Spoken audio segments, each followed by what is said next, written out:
আমরা কিন্তু জয়চণ্ডী পাহাড়ে সিঁড়ি দিয়ে উঠে তারপরে আবার সিঁড়ি দিয়ে নেমে পুরো মন্দিরটা দর্শন করে ফাইনালি এখন আবার গাড়িতে উঠে পড়েছি। আর এখন আমাদের গন্তব্য হচ্ছে 15 বছর। হ্যাঁ, তাহলে আপনার উপরেই ভরসা করে আমরা উঠে পড়েছি, ভুল করিনি মনে হয় তো। পুরো এখানটা পুরো একদম তো মনটা খারাপ। তো আমাদের এখানে ব্রেকফাস্ট কমপ্লিট হয়ে গেল। এইবার আমরা এখান থেকে শুরু করলাম ওপরের দিকে ওঠা। তো আমাদের সিঁড়ির স্টেপ শুরু হলো। মোটামুটি যা শুনলাম এখানে মোটামুটি 500টা স্টেপ কভার করতে হয়। এই জায়গাটা তো তোমরা জানোই, খুবই ফেমাস। আমাদের সত্যজিৎ রায় দ্বারা পরিচালিত হীরক রাজার দেশে সিনেমার শুটিং কিন্তু এই পাহাড়ের ওপরেই হয়েছিল। তো একটা অন্য বেশ নস্টালজিয়া ফিল হচ্ছে। ছোটবেলা থেকে যে মুভি দেখেছি, প্রচুরবার বহুবার দেখেছি, সেই মুভির শুটিংই এই পাহাড়ে হয়েছে। ভাবতেই কিরকম একটা লাগছে। তো চলো ওপরে উঠি আস্তে আস্তে।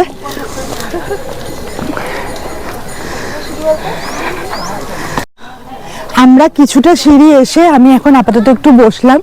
এখানে রিজো আছে আর ওখানে পিনাকি রনিতারাও এগোচ্ছে, আদি পুপু সব। এখানে কিন্তু কিছুটা সিঁড়ি ওঠার পরে ওই নিচে কিন্তু যদি ওপরে কেউ পুজো দিতে চাও তাহলে তার সামগ্রী বিক্রি হচ্ছে, 30 টাকা করে ওরা নিচ্ছে। আর ওপরে গিয়ে কিন্তু জুতো খোলারও, মানে জুতো খুলে তারপরে পুজোটা দেওয়া যাবে। তো নিচে যখন আমরা শুরু করেছিলাম তখন যেরকম সিঁড়ি ছিল, যত উপরে উঠছি তত কিন্তু বেশ খাড়াই হচ্ছে। তো আমাদের হাতে তো এখনো অঢেল সময়, আমরা যাব তো অবশ্যই ওপর পর্যন্ত, তাড়াহুড়ো করছি না, আস্তে আস্তে ধীরে সুস্থে সময় নিয়ে আমরা এগোচ্ছি।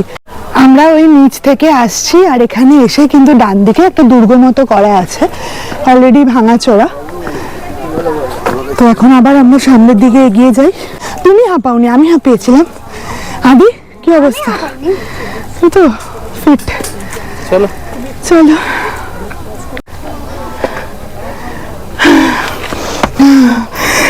পুরো অবস্থা খারাপ।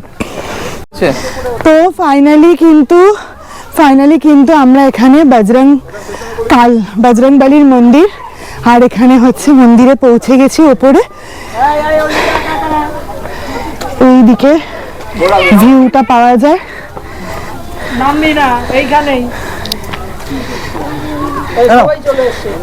এই হচ্ছে বজরংবলীর মন্দিরটা।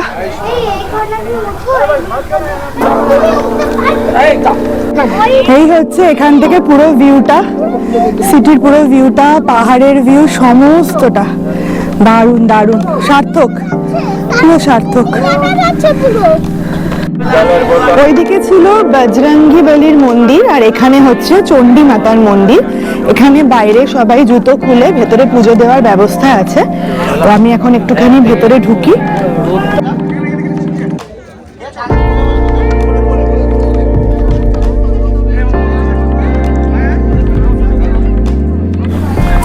তো আমাদের জয়চণ্ডী পাহাড় দেখা শেষ।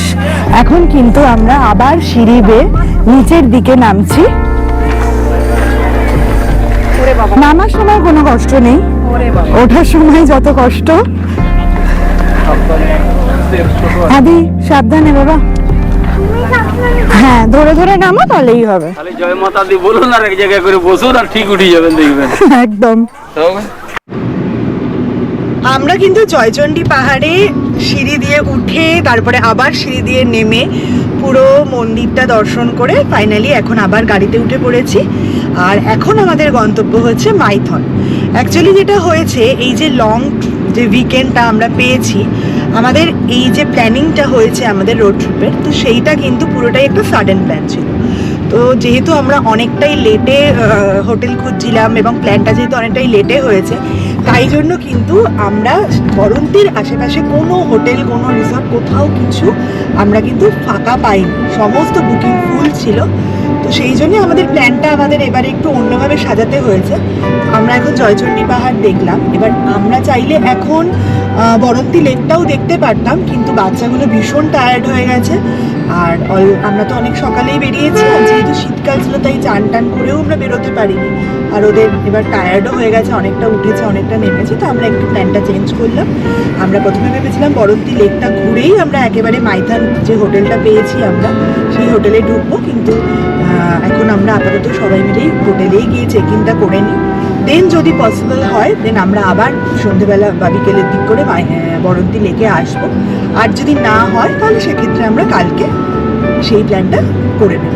তো এখন আমরা তাই আমাদের যে হোটেল আছে সেইখানে আমরা এখন মাইথনের দিকেই রওনা দিলাম। আমাদের বেশিক্ষণ লাগবে না, 38 কিলোমিটার মতো ট্রাভেল করতে হবে আমাদের হোটেলে। 1 ঘন্টা 20 মিনিট মতো সময় দেখাচ্ছে। তো এইখান থেকে বাদিকে কিন্তু চলে যাচ্ছে পাঞ্চেত ড্যাম, যেটা 25 কিলোমিটার আমাদের চলতে হবে। তো আমরা ভাবছি যাওয়ার সময় পাঞ্চেত ড্যামটাও একটুখানি দেখে দেন আমরা একেবারে মাইথনের উদ্দেশ্যে চলে যাচ্ছি। এই রাস্তাটা কিন্তু খুব সুন্দর। এটা হচ্ছে আসানসোল পুরুলিয়া রোড। দুপাশেই বেশ একটুখানি গাছপালা আছে, একটু জঙ্গল জঙ্গল না, মানে একটুখানি ঘন গাছপাছ দিয়ে সুন্দর সাজানো। এই রাস্তাটা কিরকম লাগছে? আমার এই রাস্তাটা এক্স্যাক্টলি তারাপীঠ থেকে শিউড়ি যাওয়ার জন্য বা প্যাসেঞ্জার যাওয়ার জন্য যে রাস্তাটা ধরতে হয়, সেই রাস্তাটা ঠিক যেরকম ছিল পুরো এক্স্যাক্ট মনে একদম সিমিলার, পুরো সেম। হ্যাঁ মনে পড়েছে। ভালো লাগছে, ভালো লাগছে, খুব সুন্দর লাগছে। আমাদের জয়চণ্ডী পাহাড়ে উঠে অবস্থা কিছুটা খারাপ হয়ে গেছিল, কিন্তু এখন একদম নামার সময় কোনো কষ্ট নেই, ওঠার সময়টাই একটুখানি এটাও ঠিক আছে, মানে একটু দাঁড়িয়ে দাঁড়িয়ে যাবে। তবে একটা জিনিস খুব ভালো, দু সাইডে বলবো না, এক সাইডেই কিন্তু প্রচুর বসার ব্যবস্থা ছিল না, একটু পরেই কিন্তু প্রচুর বসার সিটিং অ্যারেঞ্জমেন্ট ছিল। সবাই দেখছিলাম একটু করে, মানে কিছুটা ধাপ উঠছে একটু বসছে, আবার কিছুটা উঠছে বসছে, এরকম হয়েছে। আমরা ওই আসানসোল পুরুলিয়ার যে রোডটা, ওটা থেকে আরো যদি সোজা যেতাম একদম ডিরেক্ট স্ট্রেট সোজা, তাহলে আমরা ডিরেক্ট মাইথন পৌঁছাতাম। কিন্তু যেহেতু আমরা যেরকম তোমাদের বললাম পাঞ্চেত ড্যামটা ঘুরে দেন মাইথনে ঢুকবো, তো সেই জন্য আমরা বাদিকে আমাদের জিপিএস দেখালো, তো বাদিকে একটা রাস্তা দিয়ে আমরা ঢুকলাম। এখান দিয়ে আমরা পাঞ্চেত ড্যামটাও দেখতে পারবো, আর এই রাস্তা থেকেই আমরা সোজা মাইথনের দিকেও যেতে পারবো। এটা কিন্তু পুরো জঙ্গল, দেখো পুরো জঙ্গল। চলো এগোই, ভালো জঙ্গল, মজা করছি না দেখি। এখানে দেখো এটা কি চিরকুন্ডার জঙ্গল? পুরো জঙ্গল, এটাই তো বলছি, এই যে পুরো জঙ্গল অনেকটাই। এতটা ম্যাপে দেখো না, মানে বেশ ডেন্স ফরেস্ট। হচ্ছে গড়পঞ্চকোট ইকো ট্যুরিজম। এই যে বাদিকে এই গড়পঞ্চকোট ইকো ট্যুরিজম ছেড়ে কিন্তু এখন আমরা চলে যাচ্ছি সামনের দিকে। এই পৌঁছে গেছি আমরা হচ্ছে পাঞ্চেত ড্যামে। এটা দামোদর ভ্যালি কর্পোরেশনের এই পাঞ্চেত ড্যামটা।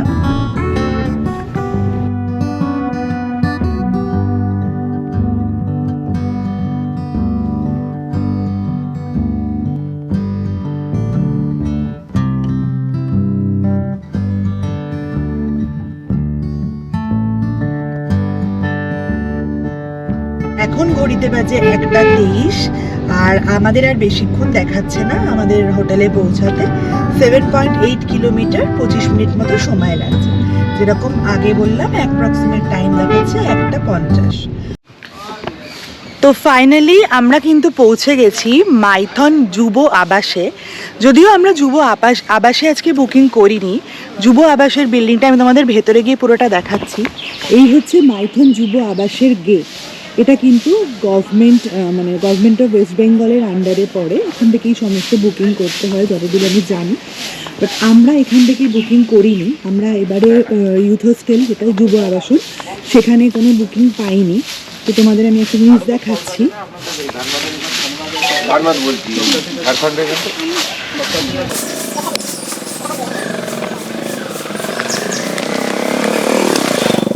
এই হচ্ছে ওদের যুব আবাসনের যে বিল্ডিংটা, এই পুরো ব্লু বিল্ডিংটা হচ্ছে যুব আবাসনী।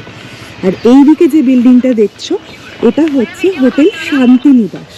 তো আমরা কিন্তু আজকে বুকিং করেছি হচ্ছে হোটেল শান্তিনিবাসে। তো এখান থেকে ওই দিকটা হচ্ছে ওদের রেস্টুরেন্ট, এই জায়গাটা। এখানে পুরোটাই হচ্ছে পার্কিংয়ের অপশন আছে। দুটো মিলিয়েই এখানে ইউথ হোস্টেলে যারা থাকে তাদেরও পার্কিংয়ের অপশন, আবার এখানে হোটেল শান্তিনিবাসেও যারা থাকবে তাদের জন্য পার্কিংয়ের অপশন আছে। খুব সুন্দরভাবেই সাজানো গোছানো। এখানে রিসেপশনের ডেস্ক আছে। এটা রনিতাদের, পিনাকিদের রুম 110। এখানে ওদের সিটিং অ্যারেঞ্জমেন্ট করা আছে, সোফা টিভি সব দিয়ে। আর এই হচ্ছে এখান থেকে জাস্ট 5টা স্টেপ সিঁড়ি উঠেই কিন্তু আমাদের 111 রুম। তো চলো তোমাদের রুম টুরটা দিয়ে নিই।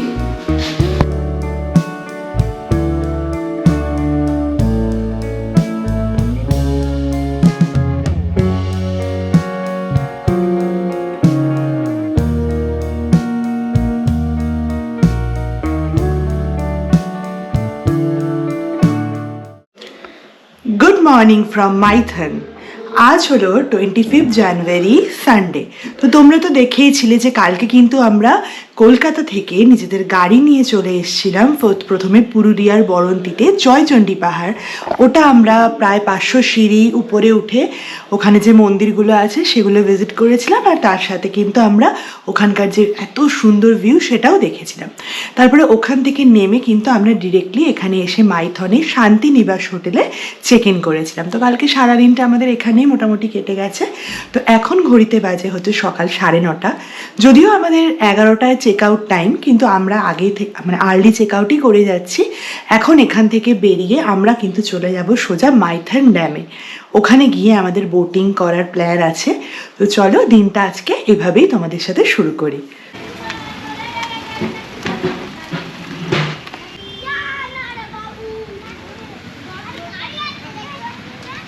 তো আমরা এখন আপাতত গাড়িটা সাইডে দাঁড় করিয়ে পার্কিংয়ে এখান থেকেই এখন বোটিংয়ের অপশনে যাচ্ছি। তো কত কি চার্জেস, কত কি ব্যাপার স্যাপার সেগুলো সব তোমাদের সাথে শেয়ার করছি। ঝাড়খণ্ডের দিকে আর আমাদের যাওয়া হলো না, আমাদের এই ওয়েস্ট বেঙ্গলের এই দিক থেকেই আমরা এখন করছি। তোমাদের আমি দেখাচ্ছি কত কি রেট চার্ট এখানে। এই হচ্ছে স্পিড বোটের রেট চার্ট, তোমরা স্ক্রিনশট নিয়ে দেখে নিতে পারো ভিডিও পজ করে। 4 সিটার 1 to 4 পার্সন যেটা সবুজ দ্বীপে নিয়ে যাচ্ছে সেটা হচ্ছে 600 টাকা নিচ্ছে, আর 6 সিটার যেটা 1 to 6 পার্সন সেটা 900 টাকা নিচ্ছে, আর 8 সিটার যেটা 1 to 8 পার্সন সেটা 1200 নিচ্ছে। আর এদিকে ভটভটি যেটা আছে সেটা 200 টাকা করে পার পার্সন সবুজ দ্বীপে নিয়ে যাবে, আর ম্যানুয়াল কান্ট্রি বোট যেটা আছে সেটা 1 to 6 পার্সন 20 মিনিট জাস্ট ঘোরাবে, 500 টাকা নেবে। আর 1 to 6 পার্সন যদি ওই সবুজ দ্বীপে নিয়ে যায় 1 ঘন্টা, তাতে কিন্তু 1200 টাকা নেবে।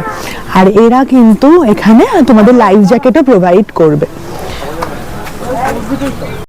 ফাইনালি আমরা এই হাতে টানা নৌকাতেই উঠছি।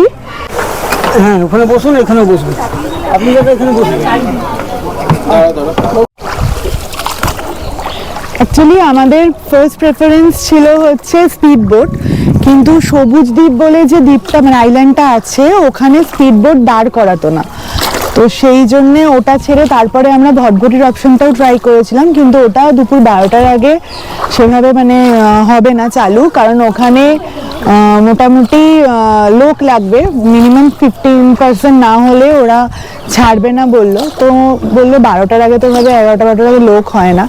তো লাস্ট অপশন আমাদের এটাই বেঁচেছিল, যেটা কিনা আমাদের সবুজ দ্বীপটাতে ঘোরাবে। এটা মোটামুটি 1 ঘন্টার মতো সময় লাগবে বললো, যেতে 20 মিনিট লাগবে, দ্বীপে গিয়ে হয়তো আরও 20-25 মিনিট দাঁড় করাবে, তারপর ওখান থেকে আবার আমাদের রিটার্ন করাবে। তো প্রথমে আমার একটুখানি ভয়ই করছিল, আমি রাজি ছিলাম না, আমরা ফিরেও যাচ্ছিলাম। তারপরে তো সবাই মিলে বললো কি চল একবার এসছি যখন এত দূরে তো ট্রাই করেই আসি। তো সেই জন্যই উঠলাম। এখনো অবধি তো ভালো লাগছে, ভয় করছে না।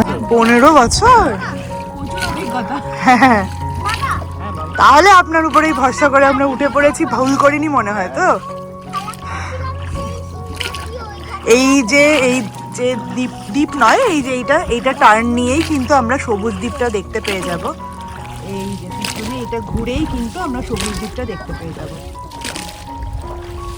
এই যে দেখা যাচ্ছে, এই যে সামনে কিন্তু সবুজ দ্বীপটা দেখা যাচ্ছে। আমরা অলমোস্ট অনেকটাই পৌঁছে গেছি। আর এখানে জলের গভীরতা কিন্তু অনেকটা, কতটা হতে পারে জলের 40-45 ফিট। 40-45 ফিট, বাবা দারুণ লাগছে। পিছনে কিচ্ছু দেখা যাচ্ছে না, ওইগুলো পুরো একদম মানে ঢেকে আছে কুয়াশাতে, দারুণ লাগছে দারুণ। ওইদিকে দুটো তিনটে অ্যাকচুয়ালি ওই পাশ থেকে হচ্ছে ওদের যে মাইথনের যে পিকনিক স্পটটা, সেই পিকনিক স্পট থেকেও বোটিং এর অপশন আছে। তো ওই বোটগুলো কিন্তু এই পিকনিক স্পট থেকেই আসছে।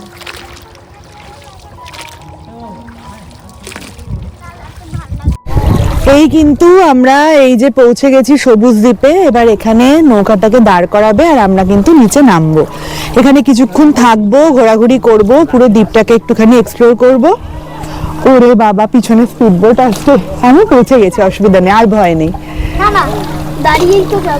খুব সুন্দর করে উনি আমাদের নিয়ে এসছেন, আমাদের একটুও ভয় লাগেনি। চলো এবার এই দ্বীপটা একটুখানি ঘুরে দেখি। তো আমাদের নৌকাটা ওখানটা দাঁড় করানো হলো, ওখান থেকে নেমে আমরা এখন ওপরে এলাম, এই দ্বীপটার ওপরে। এই দিকেও জল আছে, আর এখানে কিন্তু একটা খাবারের দোকানও আছে। তোমরা যদি কেক, বিস্কিট, তারপরে আরো ছোলা ফোলাও দেখলাম বিক্রি হচ্ছে। ওখানে বাচ্চাদের খেলার জন্য স্লিপ দেওয়া আছে, ওখানেও একটা ব্রিজ মতো করা আছে। তো এই হচ্ছে দ্বীপটা, ছোট, খুব একটা বেশি বড় নয়। সামনে যাই এখন, ওদিকেও অনেক জায়গা আছে। অনেকেই দেখলাম জলের একদম সামনে গিয়ে দ্বীপে ওখানে পাটা একটু ভেজাচ্ছে। তো আমরা সেরকম কোনো কিছু করার প্ল্যান নেই। এই যে এই জায়গাটা দেখো, এরকম জায়গা পুরো পাথরের একদম নিচে নেমে কিন্তু জলের মধ্যে পাও দেওয়া যাচ্ছে। জায়গাটা ভালো, বেশ নিরিবিলি, সুন্দর বেশ। যদিও আমরা আজকে এখন কিছুটা সকাল সকালই এসছি, এখনো বেশি খুব একটা বোট চলছে না, সেই জন্যে আমরা জায়গাটা অনেকটা ফাঁকা পেয়েছি। কিন্তু যখন বেশি ক্রাউড হয়ে যাবে তখন কিন্তু এই জায়গাটা আর ভালো লাগবে না। ওভার ক্রাউডেড হয়ে গেলে এই জায়গার যে বিউটিটা সেটা কিন্তু আমরা খুব একটা এনজয় করতে পারবো না। তো এখন চুপচাপ একটুখানি বসি, এরকম জায়গায় দাঁড়াই, দেখি।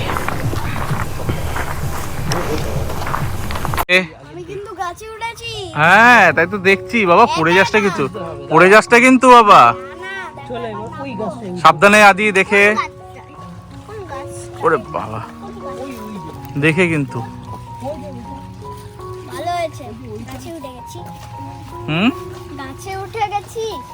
মজা আসছে, এটা ভালো লেগেছে জায়গাটা।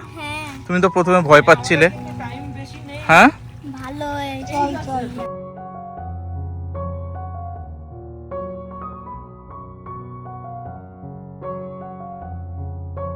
তো এখন ফাইনালি এই জায়গা থেকে এগোচ্ছি, এখন নৌকার দিকে যাব, ওখান থেকে উঠে। আর আমার সবই ভালো লেগেছে এই দ্বীপটাতে, কিন্তু একটাই জিনিস যেটা আমি অনেক জায়গাতে দেখেছি, যত্রতত্র প্লাস্টিকের বোতল ফেলানো, কাগজ, গ্লাস, পেপার কাপ, ইভেন এখানে অ্যালকোহলের বটল অব্দি ফেলা। মানে এই জিনিসগুলোই না, মানে আমাকে এত খারাপ লাগে আমার, যে একটা এত সুন্দর জায়গা সেই জিনিসগুলো আমরাই নিজেদের হাতে নষ্ট করে দিই। দেখো প্রচুর জায়গায় পেপার প্লেট ফেলা, বটল ফেলা, এরকম বটল ফেলা, এখানে দেখো পেপার প্লেট ফেলা, খাওয়া দাওয়া। আমার বক্তব্য, খাওয়া দাওয়া করো কিন্তু নিজেদের সাথে একটা প্লাস্টিক ক্যারি করো, যার মধ্যেই তোমরা সমস্ত কিছুকে আবার নিয়ে প্রপার ডাস্টবিনে ফেলো। বাট এই এত সুন্দর জায়গা যেখানে ট্যুরিস্ট আসে, সেই জায়গাগুলোকে অ্যাটলিস্ট নষ্ট করো না। তো যাই হোক, আমরা এখন এখান থেকে বেরিয়ে যাচ্ছি।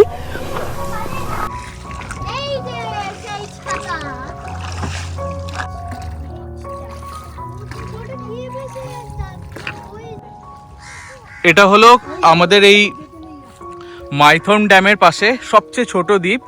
এটা হলো আমাদের কি দ্বীপ? টাইটানিক দ্বীপ। তো এইখানে ইউজুয়ালি আমাদের কোনো বুকিং হয় না। তো দাদার সঙ্গে আমরা রিকোয়েস্ট করেছিলাম, দাদা আমাদের এইখানটা নিয়ে এসছে। তোমরা দেখতেই পাচ্ছ একদম ছোট, জাস্ট এইটুকখানি। এইখান থেকে জাস্ট আমরা এখানে বোটটাকে রেখেছি, রেখে এই জায়গাটা জাস্ট এসছি, ঠিক এইটুকখানি। রনিতা বেশি রিস্ক নিস না। আর ওই জায়গাটা অলরেডি জল চলে এসছে, উঠে গেছে। এইখানটা আমরা জাস্ট বেরিয়ে যাবো। গার্গি আর নামলো না, তাই তো গার্গি? আমি আর নামলাম না, রিজু নেমেছে, থাক, আমার বেশি দরকার নেই। সেটাই। তো চলো, ভালো লাগলো। এই ছিল হচ্ছে আমাদের টাইটানিক দ্বীপ।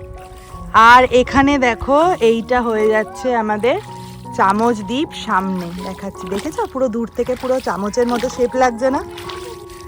এই জন্যই এটার নাম চামচ দ্বীপ। এখানে সবকটা নামকরণের পিছনে কিন্তু যথার্থ কারণ আছে। টাইটানিক দ্বীপ কেন হয়েছে রনিতা? টাইটানিক ডুবে যায় বলে। সবুজ দ্বীপ চারিদিক সবুজে ঢাকা বলে। আর কি দ্বীপ আছে দাদা? আর একটা ওইদিকে দূরে আছে আনন্দ দ্বীপ, আর বালু দ্বীপ আছে দূরে আছে। ও আর কি মজুমদার হাউস বলছিলেন, ওটা কি? হ্যাঁ, ওই সামনে ওই যে ওটাও কি একটা দ্বীপই? হ্যাঁ, নিবাস মানে ওখানে দূরে আছে কই গেস্ট হাউস আছে, তো দ্বীপের মধ্যে গেস্ট হাউস। ওই যে আপনারা উঠবেন না ওইখানে। আচ্ছা আচ্ছা। আর এখান থেকে এই ভিউটা জাস্ট অসাধারণ লাগছে।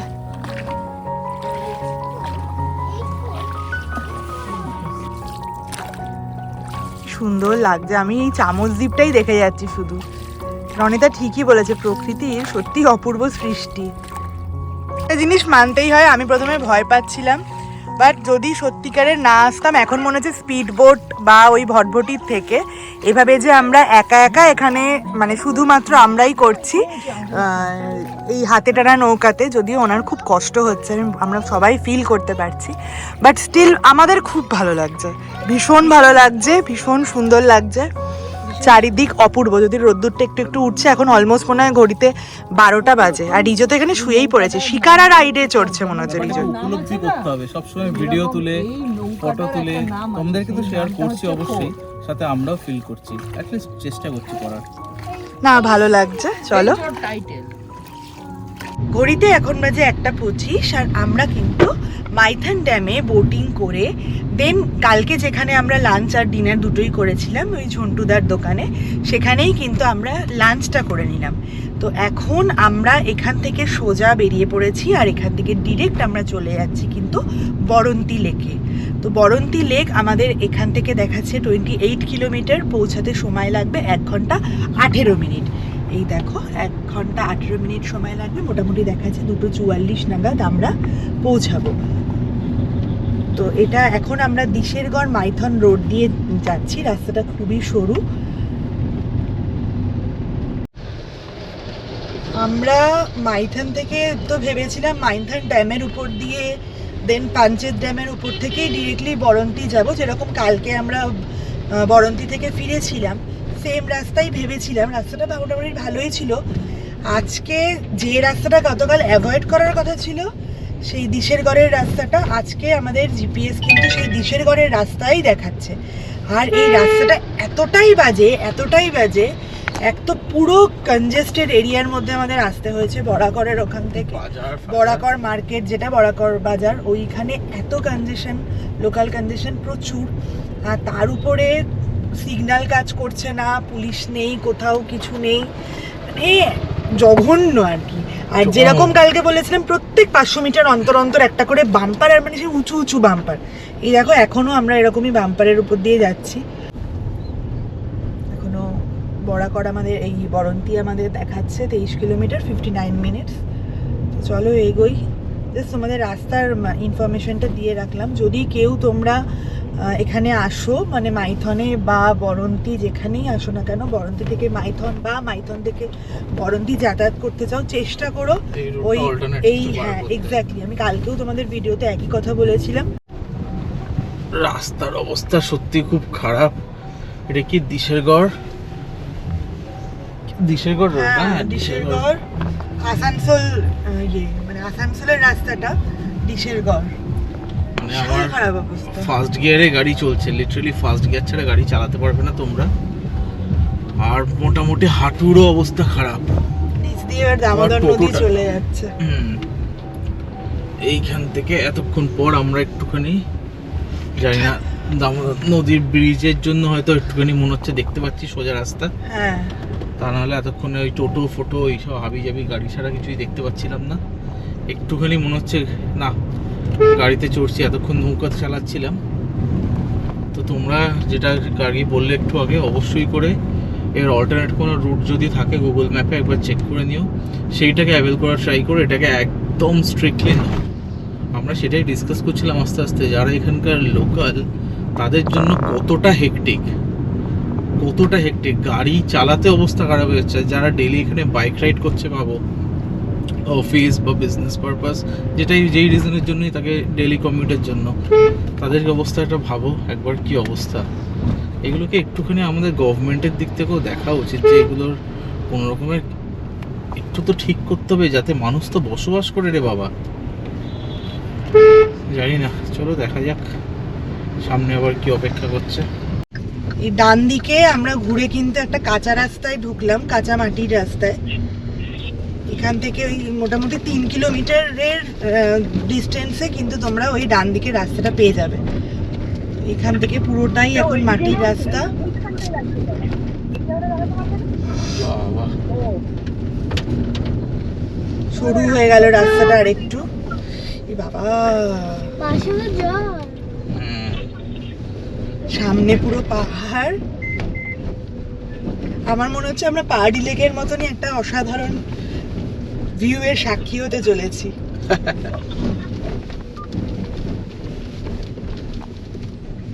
সামনে পাহাড়টা কি সুন্দর লাগছে। হ্যাঁ, এটা একটা খুব চাপের বিষয়। এই যে দু সাইডে এই যে গাছের ডালগুলো এমন ভাবে বেরিয়ে থাকে না, এগুলো গাড়িতে পুরো হেয়ারপিন স্ক্র্যাচ মেরে দেয়। সেগুলো বড় গাড়িতে বেশি হয়। হ্যাঁ, ওরা আরো থাকে, আয়তনটা অনেকটা বেশি থাকে। তো আমরা ওই রাস্তা দিয়ে এসে এখান থেকে নেমে এইখানে হচ্ছে ওদের বরন্তী লেকের সামনে পার্কিং এর অপশন। এখানে আমাদের গাড়িটা রাখলাম, এখানে পিনাকিদের গাড়িটা রাখা আছে।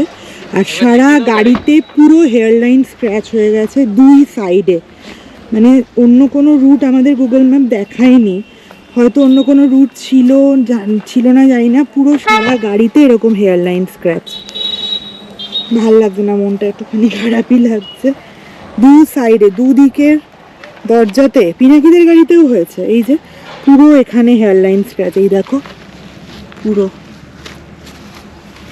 চলো চলো, আমাদেরও সেম, করে গেছে, আমাদেরও সেম। এই যে পুরো এখানটা পুরো একদম, তো মনটা খারাপ, তো ভালো লাগছে না। চলো যা হবে দেখা যাবে। না বুঝ, তো যাই হোক চলো এখন আমরা যাই লেকের ওখানে। পিনাকিরা আমাদের জন্য ওয়েট করছে, চলো। তো আমরা এখন বরন্তী লেকের সামনে দাঁড়িয়ে। এই হচ্ছে বরন্তী লেকের ভিউ। আমরা ভুল রাস্তায় ধরেছিলাম মেবি, কারণ ওইখান থেকেই সমস্ত গাড়িগুলো আসছে ওই দিকের রাস্তাতে। তো আমরা যাবো, ফিরবো ওই রাস্তা দিয়ে। গুগল ম্যাপ আমাদের যে লোকেশনে দেখাক না কেন, কিন্তু আমরা ওই রাস্তা দিয়েই ফিরবো। তারপরে ডেফিনেটলি কোথাও না কোথাও থেকে তো হাইওয়ে আর কোথাও না কোথাও থেকে তো ম্যাপ আমাদের কানেক্ট করিয়েই দেবে। পাহাড়টা খুব সুন্দর পিছনে।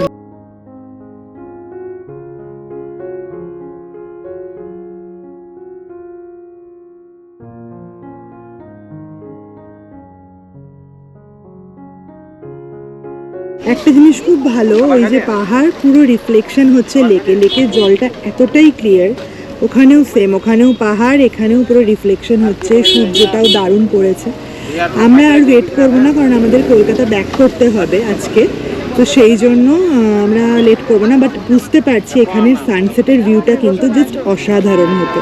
তো আজকে আর দেখা হলো না, কারণ সানসেট দেখতে গেলে আমাদের অলমোস্ট এখনও 1 থেকে 1.5 ঘন্টা এখানে ওয়েট করতে হবে। অতক্ষণ আমরা ওয়েট করতে পারছি না, তো আমরা এখন বেরিয়ে যাচ্ছি। তো ঘড়িতে ঠিক 4:05 বাজে, আর আমরা এই ডান দিকে বরন্তী লেককে বিদায় জানিয়ে এবং এইবারের আমাদের এই বরন্তী আর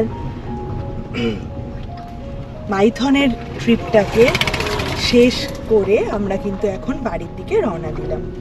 আমাদের সময় দেখাচ্ছে, তোমাকে যেরকম বললাম, এখন বাজে 4:05, আর আমরা মোটামুটি দেখাচ্ছে 5.5 ঘন্টা মতো সময় লাগবে আমাদের বাড়ি পৌঁছাতে। আর 260 কিলোমিটার মোটামুটি দেখাচ্ছে 9:40-45-এর মধ্যে আমরা বাড়ি ঢুকে যাব। তো এইখানকার ভিউটা আমার তো খুব ভালো লেগেছে। এখানে বড় বড় পাহাড় ছিল, ডান দিকেও পুরো জুড়ে পাহাড়, ওই জায়গাগুলো খুব ভালো লেগেছে। কিন্তু একটাই আমার এই জায়গাটার প্রবলেম লেগেছে, আসার সময় তো আমাদের জিপিএস পুরো ভুল দেখিয়েছে। সেটা যেরকম তোমাদের সাথে শেয়ার করলাম, আমাদের গাড়িতে, পিনাকির গাড়িতে, আমাদের গাড়িতে, দুজনের গাড়িতেই প্রচুর হেয়ারলাইন স্ক্র্যাচেস পড়ে গেছে, মনটা একটু খারাপ হয়ে গেছে ওদেরও আমাদেরও। সব মিলিয়ে আমাদের ট্রিপটা কিন্তু আমরা খুব এনজয় করেছি। আর এখানেই কিন্তু বরন্তির পর পর সমস্ত রিসর্টগুলো। Baranti wildlife nature study hut, এখানেই পলাশ কুইন রিসর্ট, কিংসু গেস্ট হাউস,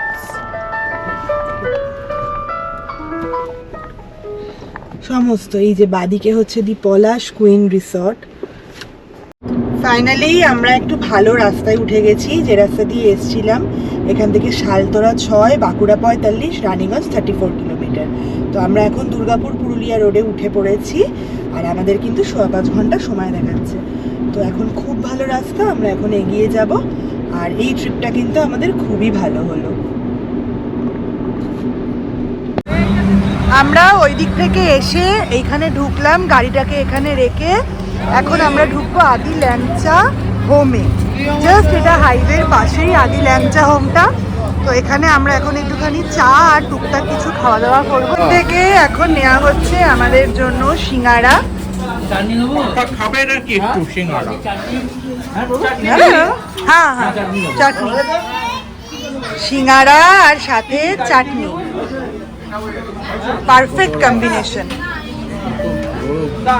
পুরীতে বাজে এখন 9:38, আর আমাদের এখনো বাড়ি দেখাচ্ছে হচ্ছে 8.2 কিলোমিটার, 21 মিনিট মতো সময় লাগবে। এস্টিমেটেড টাইম হচ্ছে অলমোস্ট 10টা। তো আমরা কিন্তু এখন বেলঘরিয়া এক্সপ্রেসওয়েতে উঠে গেছি, বাড়ির খুব কাছাকাছি চলে এসেছি আমরা। রাস্তায় এতক্ষণ বেশ লরির জ্যাম পেয়েছিলাম, ট্রাকের জ্যাম পেয়েছিলাম, সেগুলো সব কাটিয়ে এখন আর অল্প সময়ের মধ্যেই আমরা বাড়ি ঢুকে যাব। তো তোমরা কালকে যে আমাদের Kolkata to Purulia road trip যেটা আমরা তোমাদের সাথে শেয়ার করলাম, সেই কলকাতা টু পুরুলিয়া রোড ট্রিপে এবারের আমাদের ডেস্টিনেশন ছিল জয়চণ্ডী পাহাড়, বরন্তি, আর সাথে আমাদের অ্যাড করেছিলাম মাইথন। এই দুদিনের এই উইকেন্ড ট্রিপটা আমরা তোমাদের সাথে শেয়ার করলাম। সমস্ত রাস্তার কন্ডিশন, কটা কি টোল পড়েছে, তার কি চার্জেস, আমরা কোথায় স্টে করেছিলাম, সেই হোটেলের রিভিউ কেমন, সবটাই তোমাদের সাথে শেয়ার করেছি। তো যারা যারা তোমরা আগামী দিনে এরকম একটা ট্রিপ প্ল্যান করছো, আশা করি আমাদের এই ভিডিওটা তোমাদের জন্য খুব হেল্পফুল হবে। তো ভিডিওটা ভালো লাগলে এবং এই ট্রিপটা আমাদের ভালো লেগে থাকলে রিকোয়েস্ট রইল চ্যানেলটাকে সাবস্ক্রাইব করে আমাদের পাশে থাকার জন্য। এবং আগামী দিনে কিন্তু তোমাদের জন্য আরো ভালো ভালো কিছু চমক ওয়েট করছে। তো চলো আজকের মতো ভিডিওটা এখানেই এন্ড করছি। তোমাদের সাথে খুব তাড়াতাড়ি দেখা হবে আবার একটা নতুন ভিডিওতে, নতুন ব্লগ নিয়ে। তো চলো আজকের মতো টাটা অ্যান্ড গুড নাইট।